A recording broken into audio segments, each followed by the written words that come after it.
do you get if there's a planet somewhere out there where everybody is the same, like really the same, worryingly the same?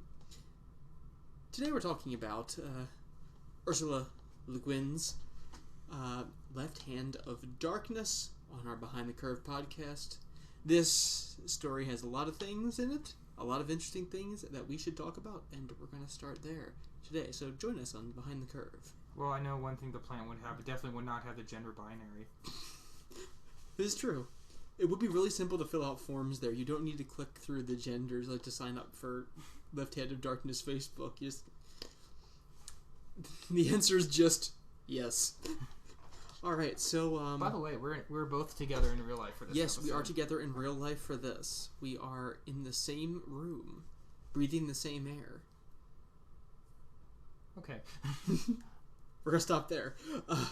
All right. So we're going to talk about this. This is a very interesting book. I think a lot of people have kind of cited this as being a very influential book, a very interesting book. So, but you don't hear a lot of people talk about it, though. No, actually, it's kind of one of the reasons why J.G. Keeley, I like him so much. It's like he like, if he doesn't have good books, he definitely brings up books that were influential in the genre. And from what I understand, one of the big fans of this book is Neil Gaiman. But yeah, other than that, people don't tend to talk about it. It's 50 plus years old. It's an old book. It's I think I could dare to say it's quite progressive for its era. Yeah.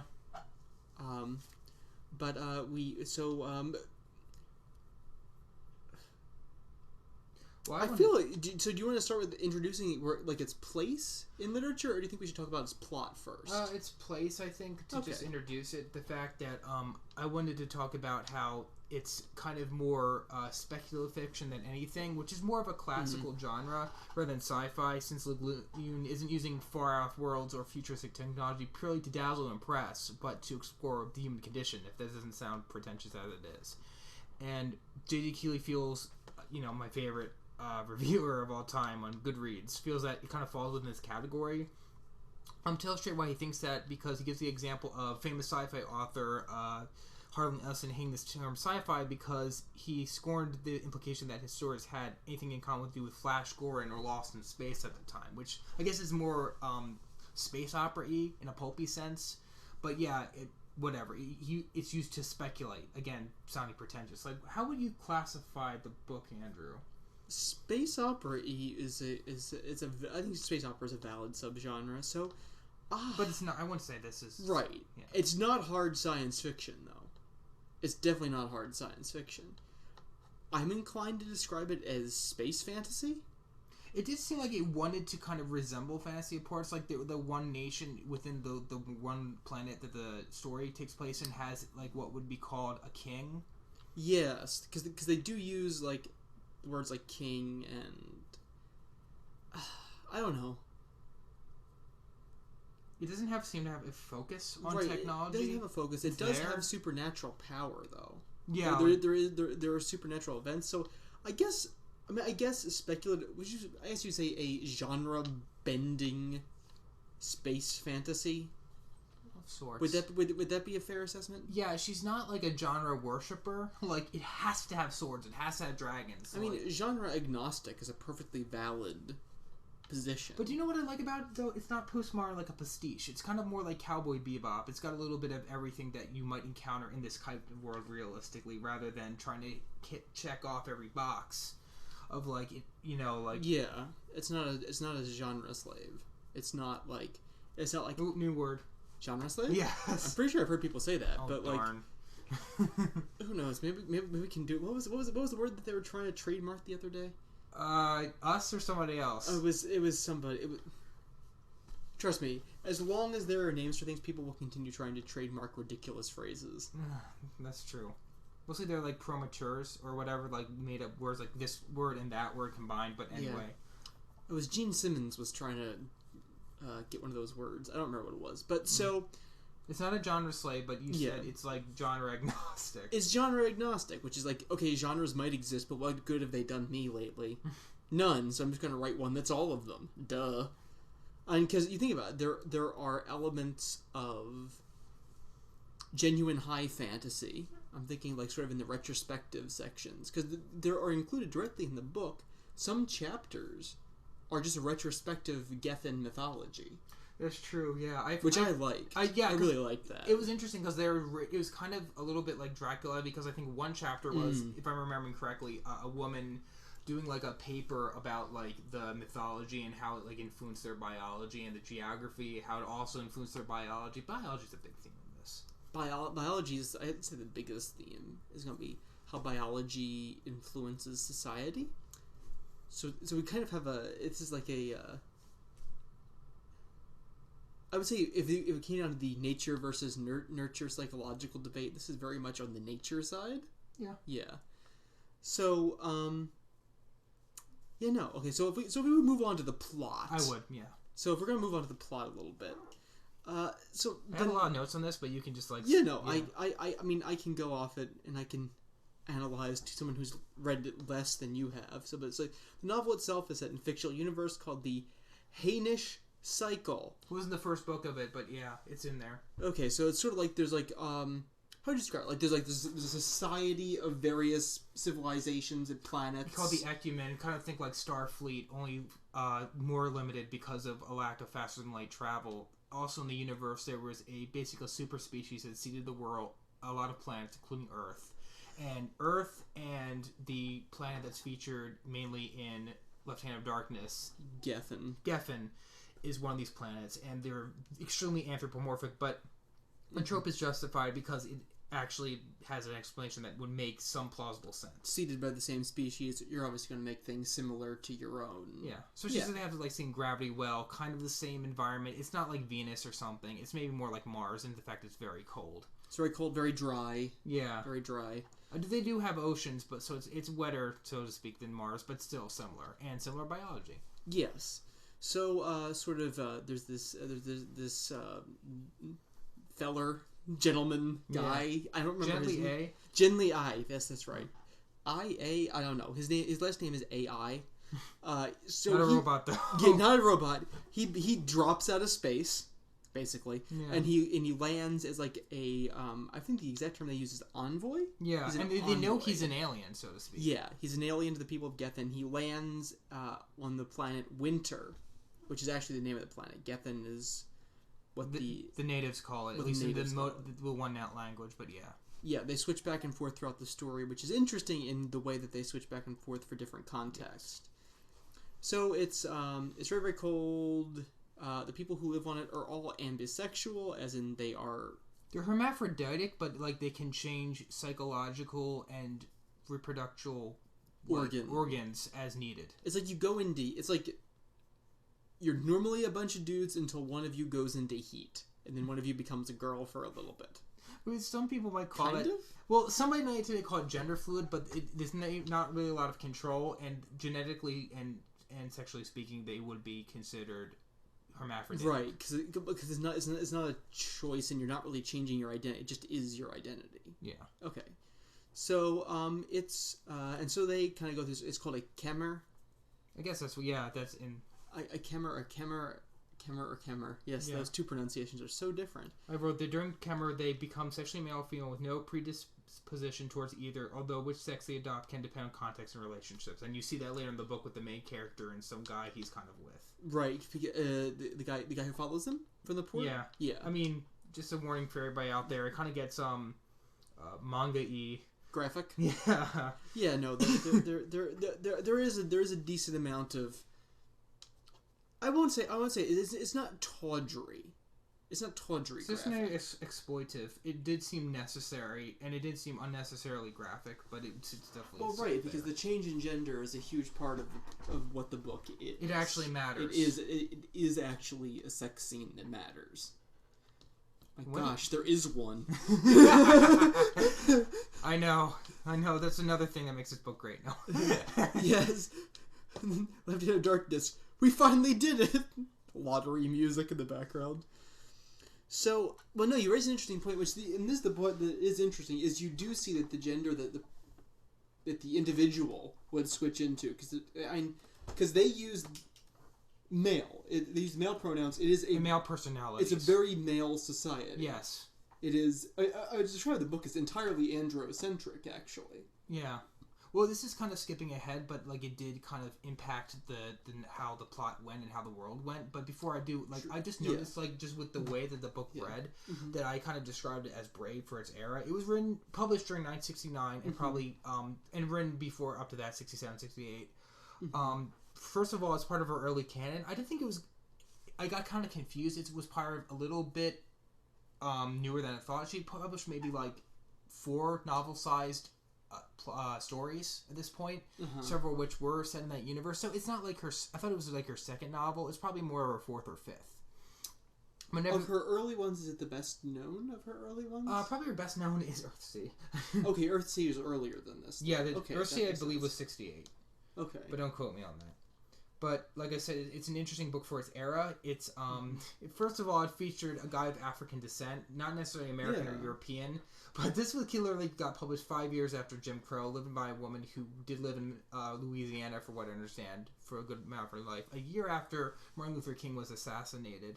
Of course, it explored concepts of gender and sexuality in a much more conservative age, and not to mention the fact that, from a genre perspective, that it painted a more fantasy-esque picture of sci-fi rather than something in Star Trek, which is more clean-cut and more clean. Kind of almost predating the used universe concepts of George Lucas's Star Wars in a way. It's interesting. Yeah, no, I think it is. I think it's very meaningful that she chooses she chooses a black man to be the ambassador for all of humanity, which I think is incredibly brave. It's very cool, which is something that we don't see. Like, I mean, honestly, if you think about like how many, even in American cinema, how many. I guess because we're African American men do you associate with science fiction beyond maybe LeVar Burton? Oh. Wait, in terms of authors or no, I mean characters? Like as in like even characters. Oh, do you associate? I mean like because it's such it's a genre that is not very widely representative of. I would even argue that sci-fi is even worse than fantasy about like genre and like diversity of main characters within this genre. And that's not to say that like diversity without meaning, but I mean like it's very like look at it this way. Fantasy is more understandable because you have a world and so much of it's based off of Western Europe. Yeah. And so there's unless you have like some sort of African like analogy continent, it's not gonna make sense. Which it wouldn't necessarily make sense, or unless you were focusing on another area other than Western Europe. But in science fiction, you can make it anybody, and I think that's what she does here. It was in 1969. It just makes sense. It's not like meaningless diversity either, because to me it's kind of like he's even more of a fish out of water. These people in winter are basically very Nordic looking, very pale, very Nordic. So he is. It makes him more alien, but I think that also makes the reader relate to him more. Yeah, because he's more outside, and he's literally the only human you can relate to, and and he's the outsider, like getting everything explained to him, which of course is a great info dump opportunity. And I will say, if this is a critique as a writer, this book does make full use of info dumps. Whew! First chapter, a little rough, Ursula. First chapter's a little rough. I mean, I guess it's necessarily rough, the first chapter, because you have so much information you need to give to the reader before the second chapter makes any sense. Because the conversation at dinner in the second chapter... I don't quite remember that, but I do remember something of that nature. It's the initial conversation, it might be in the first chapter, actually, between Genli and the guy whose story we end up following on the other side. Okay. The Chancellor? The guy he eventually meets up with? No. The guy who's like the king's right-hand man but has to flee the city. Okay, I don't remember that. But what were you getting at? No, I was just saying that like the info dump in the first chapter is necessary to understanding the conversation. Okay. Yeah. So that was just like it's there, but it exists. So, and also like. Okay, this is when we get to the elephant of the room. Is like there's no way to read this book without dealing with the implications of the of the normal gender, I'll say normal, but the operating gender, the dominant or the default. The default gender of the planets of Gethin, and the idea of, so you're always going to come across that there is going to be a large homoerotic subtext. Inside this story. I would say, which is, I mean, for 1969 in a mainstream genre, that's not something that happened. It's funny. They say that sometimes that your book getting banned is like some of the biggest way you can get popular. So I'm wondering, like, maybe that's why it did get popular. From what I understand, she was in California, maybe in San Francisco when she wrote this. So that kind of makes more sense from a local perspective and somewhere like that. But yeah, it's funny. It's funny there wasn't really a big outrage when this came out. Which is, I think people reading it can see that It isn't, at least, it's not homoerotic in the sense that we would treat a different kind of literature as homoerotic, because it is not two human males having intercourse. It is two other aliens doing the only thing that they are capable of doing. I think that's why it could get by being uncensored in 1969. Yeah. And would continue being so. Though I think if you stop at that, if you stop at the saying I think I don't want to get too caught up in that, because I think people can sort of analyze that and use it to do a sexual analysis of the book, but I think if you leave it on that level, sort of the homoerotic level, you are missing what she's getting at, because I think it's foolish to say it's not there. Yeah. But it's not the point, and you don't want it to, like, see the forest for the trees.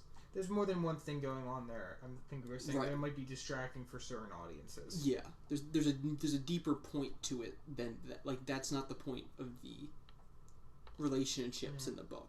I have had it heard that, like, from more like J.G. Keeley's perspective, that it's kind of tapping into a point about biological and cultural relativism, but seeing that these kind of people don't exist, and we'd have to make people like this in order to exist, kind of makes it a non-point, in my opinion.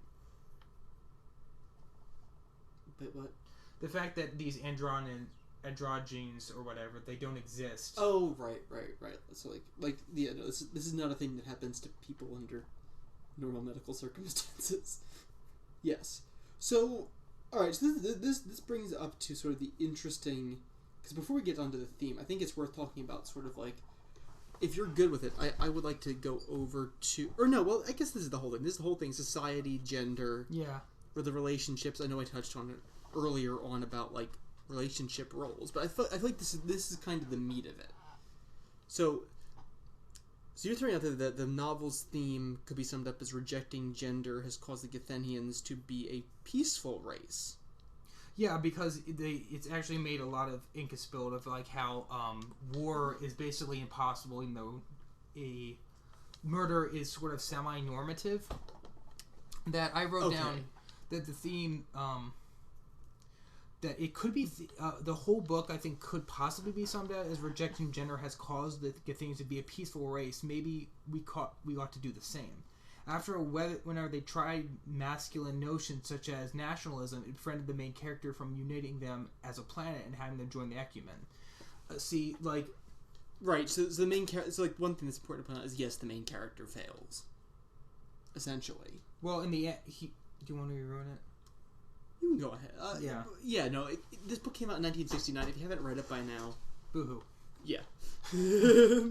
Yeah, so there's two major world powers, so it's very Cold War-y in a sense. Yeah, that like the Cold War analogy is pretty obvious, also because it's literally cold, and it's literally a Cold War that never happens.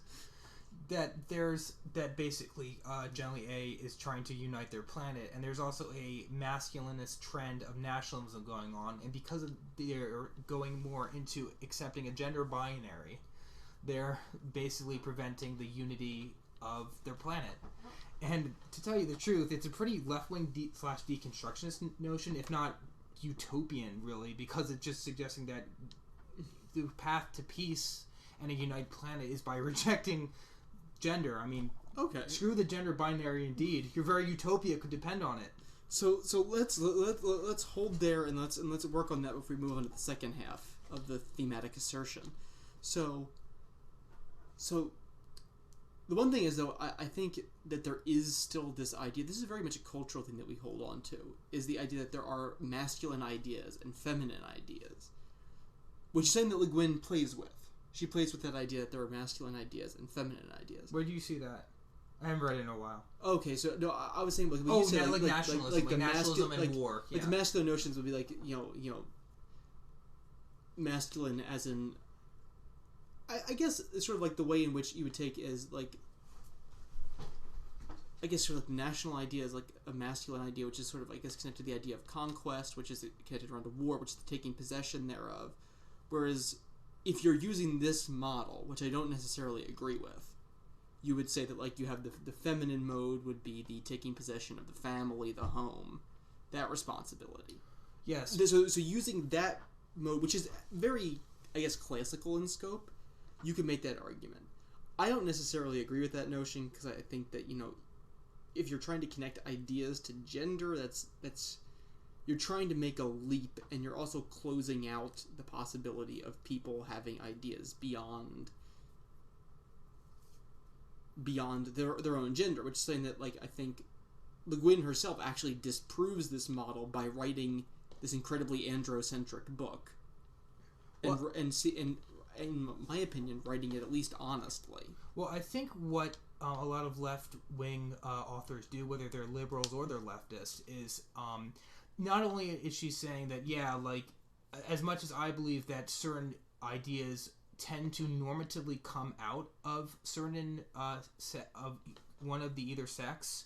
Not that the one is impossible for the other to comprehend, like there's some sort of relativism going on or standpoint epistemology, but that they tend to come out of one or the other. And that what certain left-wing authors do, like the Wachowskis, is that they show that there are certain classical understandings of things like masculinism that lead to a worse society, that it would be better if we gave up gender to stop oppressing people. Like for V and for Vendetta, you get a fascist, their adaptation of it rather, which was different but from Alan Moore's perspective on things, to say the least. That basically a very masculine neo-fascist group comes to power. They only allow men in the army. The main character, Evie, is basically a woman and a homosexual, and basically people like her are stomped upon, especially by the neo-fascist government.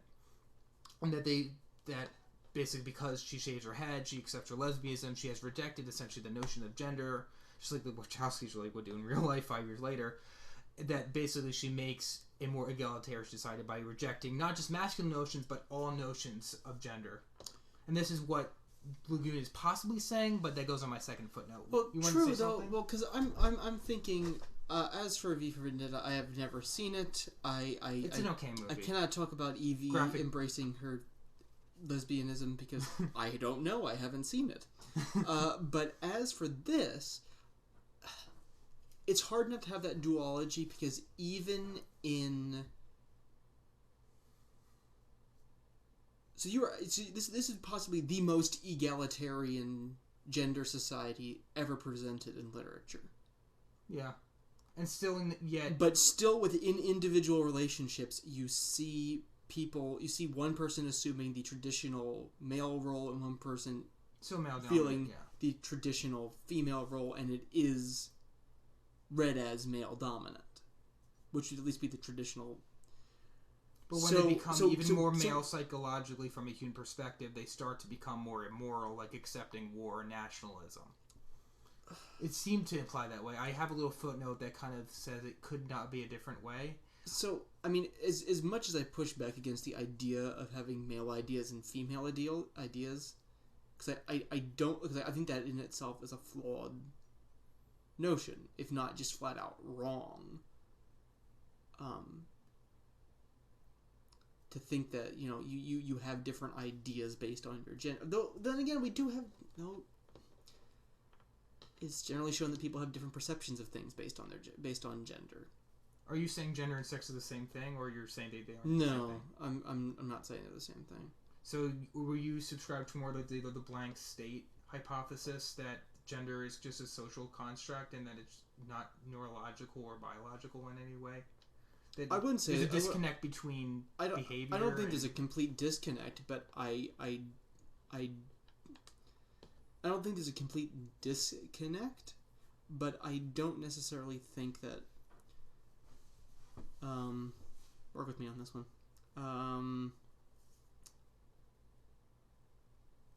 Say the last part of what you said again, because there's something in there that I was trying to use. Do you believe in the blank state hypothesis that gender and biology are totally different, disconnected? That we're just blank states, and you could socialize me to be 100% female, and despite my genetics and despite my neurology. No, I don't think you can do that for just anyone. No, okay. I certainly don't agree with that, because I don't think you can. Because no matter how much you were, I think if somebody were to raise you to be, if someone were to raise me, to be what we would consider, a normative female in today's culture, that would cause me a vast amount of identity issues, because I would still feel that I was male. And genetically, you would. Right. So so the blank state theory is not the idea, but you still have inside these relationships, you still have the two, what we describe as gender norms, gender normative roles for at least our society as it is. In their society, still existed, but I don't like the idea that we have sort of these gender ideas, because people have ideas regardless of gender. So it almost sounds like you're saying she's being unintentionally sexist without knowing it? Well, I think she's trying to disprove that model. That model is sexist. So when they keep on getting to a point, changing their way of sociology by becoming more national, becoming more warlike, they're becoming something, becoming less of something else. What are they getting towards other than violence? And being xenophobic in a way. Though the war is not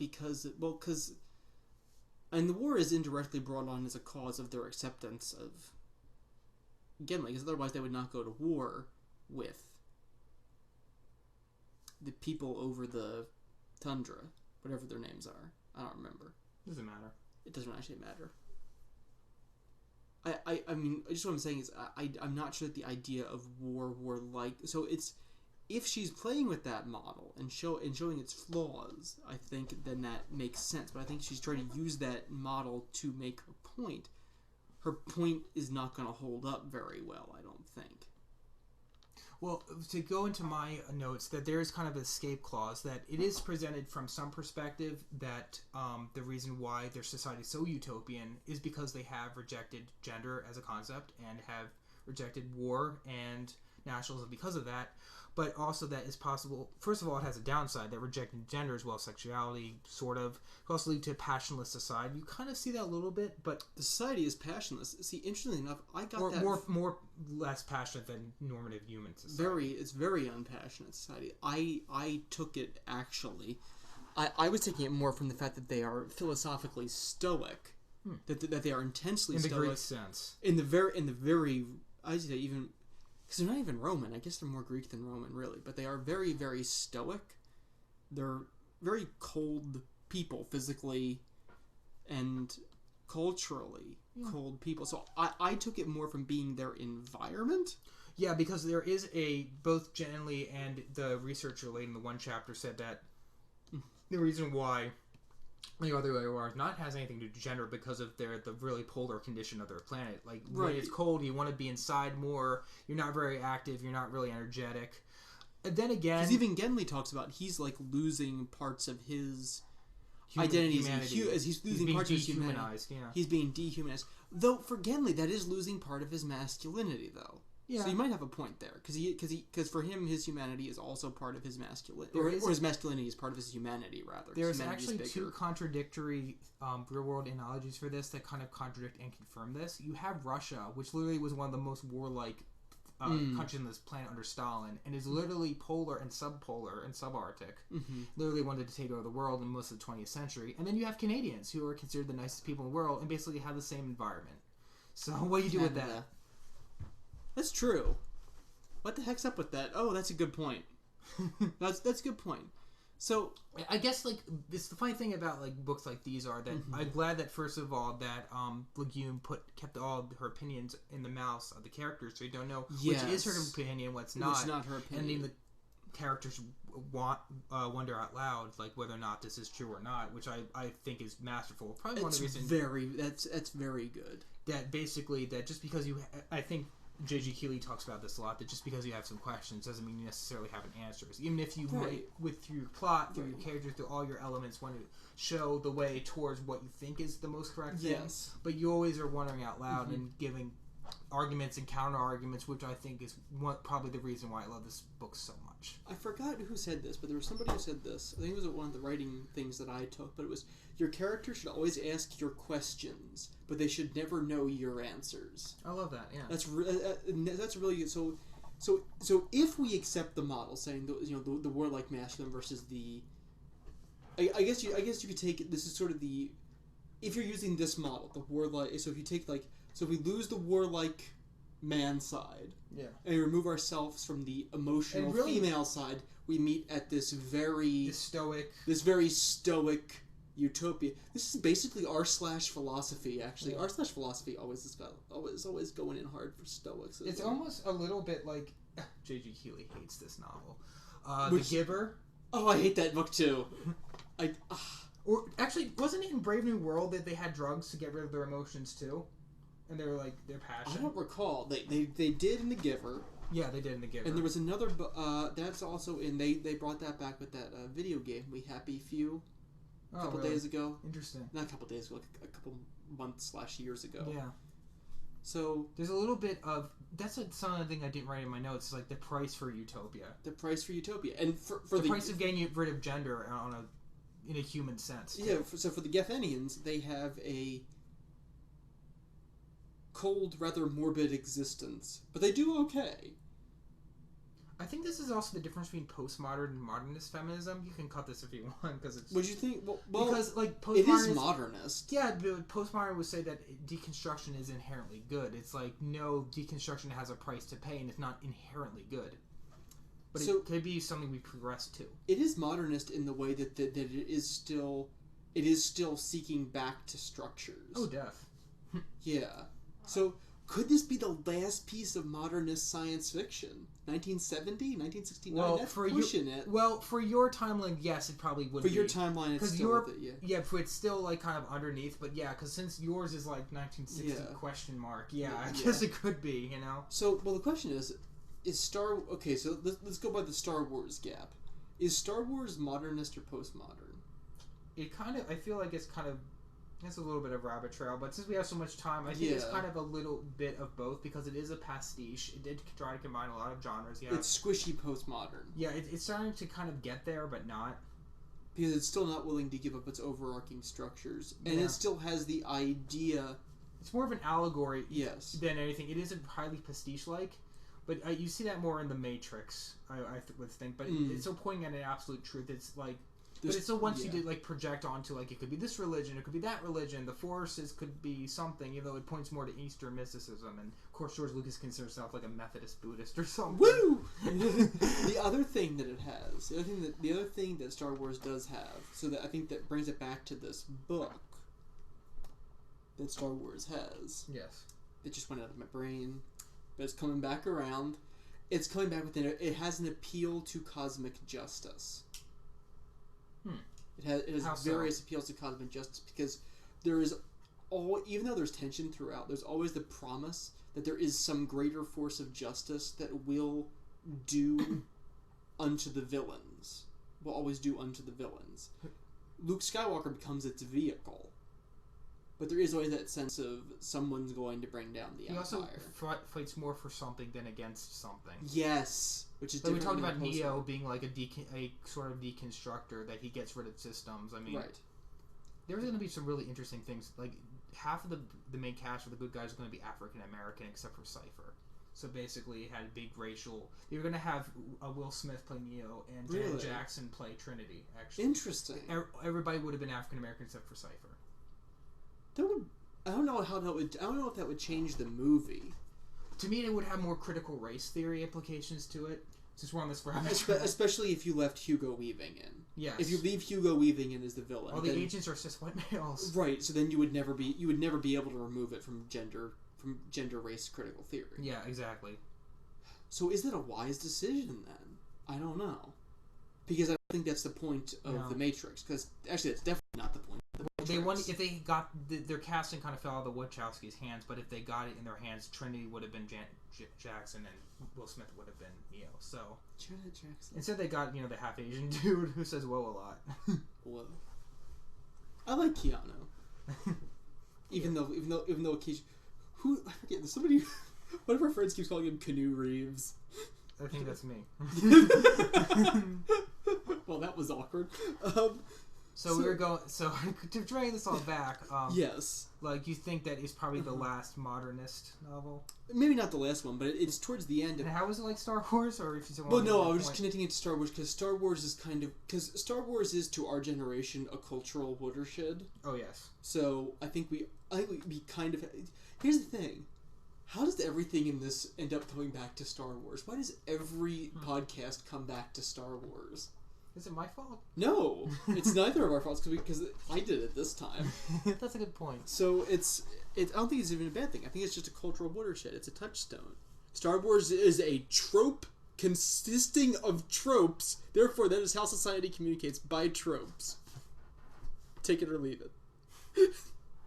Okay, so do you want to move on to just like world building about like the world of winter and the Ecumen and all that hoopla? Yeah, I feel like almost that she brought up things in general that like kind of were unnecessary, or she needed like a bigger book to tackle. Telekinesis. Yeah.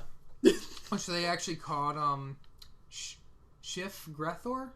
The Schiff Grethor, which is almost religious in nature when we first meet it. Yeah, well, Keeley put it that the pseudoscientific elements often felt superfluous, especially in such a character-driven story. He calls telepathy pseudoscientific because he's agnostic. Anyway, the applications of technology and telepathy are only as interesting as their impact on society and thought, and she did not deliberate a lot about that, is what he's saying. She would sometimes bring in such notions, but they were always abortive and add little to the story, and I did feel that from what I remember reading it. They did provide a bit of wonder, genre speaking, but LeGuin was too ready to analyze them, structure them, which made them quotidian without enmeshing them meaningfully in the story she had built. They're in the background, but they're not in the foreground. I'm with Mr. Keeley on this one because definitely. I think because if it's a space fantasy, the fantasy gets chucked out the window by her explaining everything. If it's science fiction, she goes into pseudoscience, which doesn't mean that it's not true. That's one thing that's important when we talk about pseudoscience. Pseudoscience doesn't mean it's not true. It just means it's outside of it's outside of science.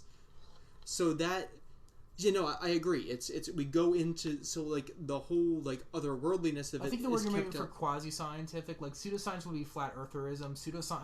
Quasi-scientific would be like if we were in a matrix. Well, actually, I'm going with I don't remember this. There was a scientist. He was British, and he was a British scientist. He was a very brilliant scientist. I want to say Hopper. Okay. But he was also very skeptical of science. So he's basically saying. Karl Popper. Yeah, Karl Popper. That's it. So following Popper saying pseudoscientific doesn't mean it's not true. It just means it's not within our parameters. Yes. So I think Popper was very intelligent. I think he said a lot of very insightful things about science and society. Said some dumb stuff too. He did say some dumb stuff too. But he's actually a Matrix character in the Greater Matrix universe called Karl Popper. Really? Yeah. Weird. Yeah. You should watch The Matrix. We should watch The Matrix next. But no, I think his whole thing about even though I wouldn't say I don't know if I get behind everything, but I think what he talked about with like the scientific method and how science relates to truth was incredibly useful. I think it's very Popper, yeah. What that part mainly is like very true and relatable to this, and I'm on board with that. And so she's a Dallas though, so I kind of saw that. That felt like the only reason why she brought it up. Did you feel like it was interesting was good world building in and above itself, or not really? The chapter when it's introduced, yes. Beyond that, I'm not so sure because it never really comes back up again. Yeah. Like, a little bit of plot convenience, if I remember right, too. Yeah. The chapter had wonder in it. I'll give her that much. It was wonder, but it was a very we're gonna pull out another hyphenated term. It was very pseudo-religious, and it was very Taoist. It was very reminiscent of. I'm thinking actually mainly Chinese literature here, because that is a common thing in Chinese mythological and historical stories. Is we gather the masters, they all get around, and they're all gonna try and do some sort of mystical communion, and they all do something different. Yeah, they all do something different to reach their own sort of connection to the sublimity, which will give us power. Yeah, like that. Tap into the chi or whatever. Yeah, it's very Taoist. So yeah, I actually guessed that she might have been taking it from that. In her lifetime, when she was alive, she was quite smart. I think she did a translation of the Tao Ching Kui or whatever from ancient Mandarin. Really? Yeah, she was. I guess she was a language scholar of some sort when she was alive. I can't remember the actual name of that. The Tao Ching. The Tao. Yeah. Yeah, something like that. Yeah. Another multi-hyphenated word, but in Mandarin. Yes. Interesting. Read Chinese literature. It's interesting. I think. I don't know. Of the ancient literatures, I think I tend to prefer Japanese because they tend to be a little bit more exciting. They tend to be less. They tend to be more about things that happen versus like a lot of Chinese literature is like. It's all like, look, enlightenment, which I think is very nature. It was like it shows kind of like their royal cultures, which is like the high education versus the high control idea. So it's like Japanese culture as an island nation is much more more homogenous, because when we usually talk about Chinese culture, we usually talk about like palace culture. Well, palace culture and urban and coastal Chinese culture. Right, which you don't talk about central very much, or even like, or so like when the writing disappears, like when the Mongols come in and take over so much of China. Yeah, like there's some pretty big gaps in like art history, like the arts history of China, I guess. Yeah, it's funny that. Not to make this a rabbit trail, it's interesting. Like even this far back in science fiction, you had a positive affirmation of Eastern themes without science fiction before Star Wars. Eastern themes. There aren't many Western positive science fictions left. Or in general? I meant not positive. No, I didn't see positive. I meant positive towards Eastern stuff, because before you had Emperor Ming and Flash Gordon. You had like the Merciless. Yeah, and you had the evil Empire of San-Chan and Asians taking over the world. That's another older point I kind of that it's progressive in a good, positive, non-leftist sense, that it's like it dealt with religions in a positive way without demonizing them. Which I just that's good. Which I like I said to conclude with my notes, I don't really disagree. I don't really agree with the book, but I kind of enjoyed it. Like I respect it intellectually. Many Alan Moore graphic novels. Like I totally disagree with his worldview. Basically all of his graphic novels I read, but I liked it. It was liked the book. I can take lessons from it to put in my own fiction. Yeah, definitely. No, I like the book. I don't think I agree with its thesis, but I do like it, and I do very much respect it. It's not a lightweight. It's not just throwing things around for the sake of throwing it around. It works. It's a good book. I recommend it. It's a little slow in the beginning. Yes, I remember that. It's a slow starter. So for people out there who are reading it, it's a slow starter. Don't expect things to happen until about chapter 3 or 4. It's not Jonathan Strange and Mr. Norrell, though. So it's like less than 300 or something. Once they start going someplace, then the story starts going someplace. It's kind of how it should work. Yeah.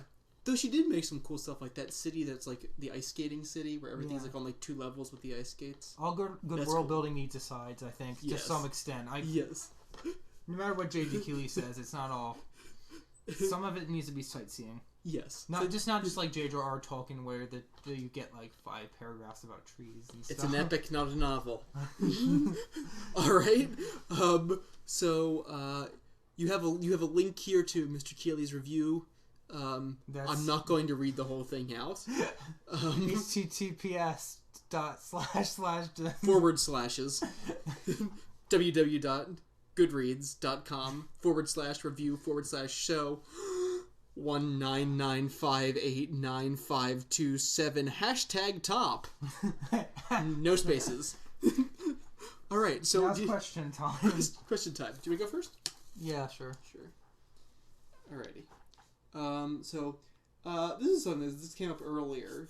So I changed this one because of what was actually in this. So, is the use of subgenres normally healthy or harmful? Sometimes I think you need to learn lessons from certain genres and how to do certain things. Like, I think science fiction can do predicting very well. I consider, like, every new generation we get, science fiction becomes more realistic and less pulpy, if that's what you're going for. Or it moves further away. It moves further away from just making up as you go. Yes. Okay.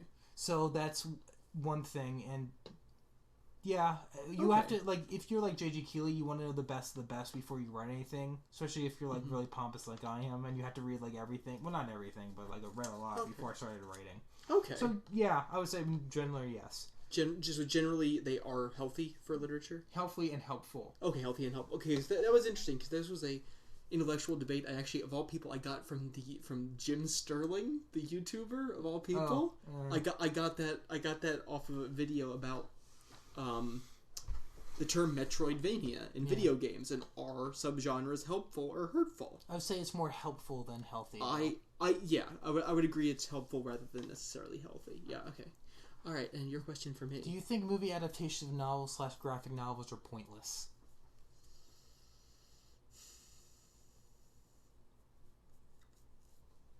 It's a good question. It's a very good question. Can they improve the medium? Yeah.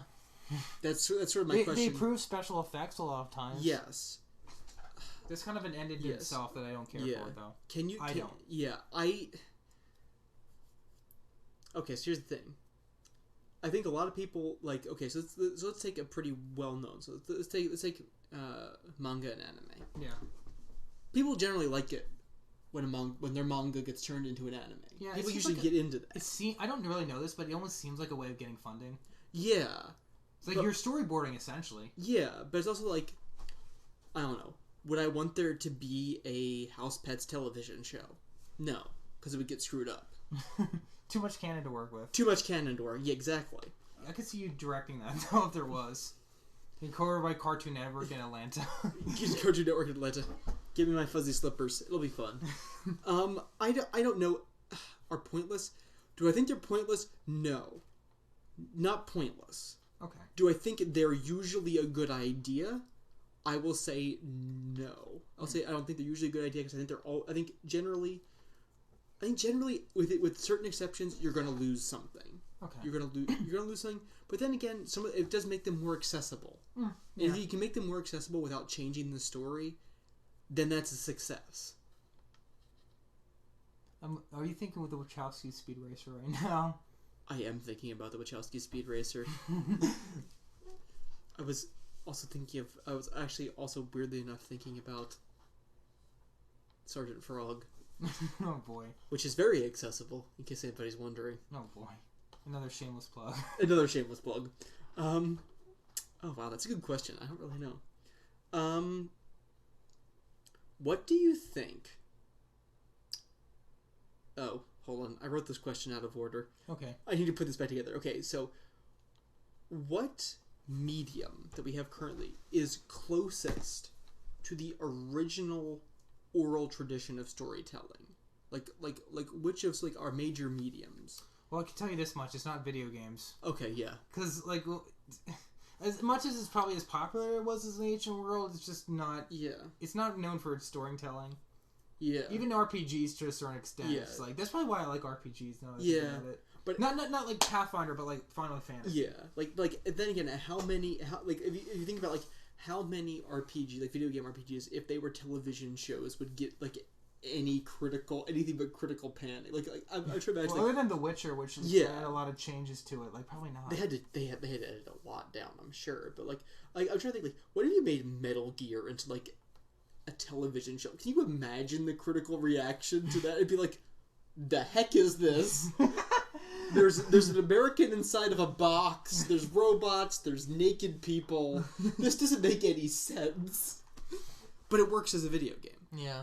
So I think I'm gonna have to side with you with literature because you can have all these asides and piece together inner dialogue and Yeah. Movies, you can't really do that. Like, I know you being disappointed one time saying, like, how do you do backstory in a monologue? You just don't. You just don't. Like, or you the whole point with the filmmaking is having creative ways to diverge information. Yeah. I think I would argue that the closest thing is probably, I'd say it's probably the written epic. It's probably the closest, I think, of what we have today. Though oddly enough, I think since you brought up video games, I think you could do video games pre-internet had very much of an oral storytelling culture, like not among the games themselves, but among the fan base. Maybe. So a specific franchise example. I'm thinking, how about the statue in the garden in Super Mario 64? Oh, like Urban Legends, or like Todd Rogers' world record, not world record. Todd Rogers' impossible world record. And maybe to some example, creepypastas? Yeah, creepypastas kind of brought it back. Not well, mind you, but they brought it back. They're so bad. It's like one of those things that only makes sense while you're high. Yeah. No, like really, or you're 14 and edgy. Alright. Finally. Okay, do you prefer longer fiction or shorter fiction more in general? In general? Yeah. Depends. Okay. If it's television, or if it's a show, I like longer form. I like longer form much better. If it's written, I tend to prefer short fiction. So it depends on genre for you, or medium rather. It depends on genre. It depends on genre, because I think that they're like. Yeah, no, I think I generally tend to prefer short stories to long things, but short stories often get overlooked a lot. Okay, that's true. Yeah. And the other thing about short stories is you can only tell certain numbers of stories in short fiction, which is something that we talked about. There's something that ended up being actually a big thing in our grad school work this week, is because somebody tried to tell a short story that didn't have enough room to tell its story. Oh, yeah, you can't do that. So it was a good story. It just needed to not be a 15-page short story. It needed to be like a 150-page book. So, to be perfectly honest, I guess I tend to prefer. I guess for me, it depends on genre, but as long as your story is appropriate to the length, it works. Okay. So for longer? For longer. So if you're telling an epic, if you are telling a complex mystery story, if it's an epic, if it's a noir, That does tend to make sense. Yeah, yeah. Longer length is, of course, appropriate. If you are telling a if you're telling like a short story or something that's like, or are you talking about a moment in time? Yeah. Please make it a short story and keep that short story short. If it's in between, then it's a novella. Which I know the novella is very much come into its own as a genre recently, because people don't have time to read books anymore. Yeah, that's that too. Yeah, the novella is a thing now, but I don't know. Episodic long stories I usually tend to like. Episodic long stories are nice. If I can answer this question briefly, sure, please. Just like I prefer shorter, like not just because of J.G. Keeley and the fact that I've been burned by Wheel of Time. All 12 books of it? 11. I read 4 out of 13. It was torture. 13 books. First one was enjoyable though, and that's another story. First one, from what I understand, is actually pretty good. Yeah. But anyway, I tend to be shorter, especially that's why I think I seek out like miniseries, especially that have been lauded or praised by critics, like Cowboy Bebop, Firefly, The Prisoner, Aeon Flux, stuff like that. It's just like, it's almost good that this stuff like got canceled, because it's like, yeah, you're forced to like work with little things. And sometimes like the certain plot lines are kind of like permanent cliffhangers, but for the most part, when it's a miniseries and they try to make it short, they didn't like do the Once Upon a Time syndrome of having things achingly have like be stretched out, or have mysteries always be uncovered like in Lost and never really solved, or like have to have twists constantly to make it more complicated than it is. We should do Lost. Is Lost actually that good? 5 years later, watching the whole year. 5 years later. Well, no. By the end of that, we'll be talking to stinking Wilson, the volleyball. Tom Hanks. All right. So on that note, we're gonna bid you adieu with Ursula Le Guin. LeGuin. I'm gonna do it like that because it's French. With Ursula Le Guin's Left Hand of Darkness. It's a good book. So this is Matt and Andrew from Behind the Curve signing off. And you keep those ideas stoic. Utopia needs you.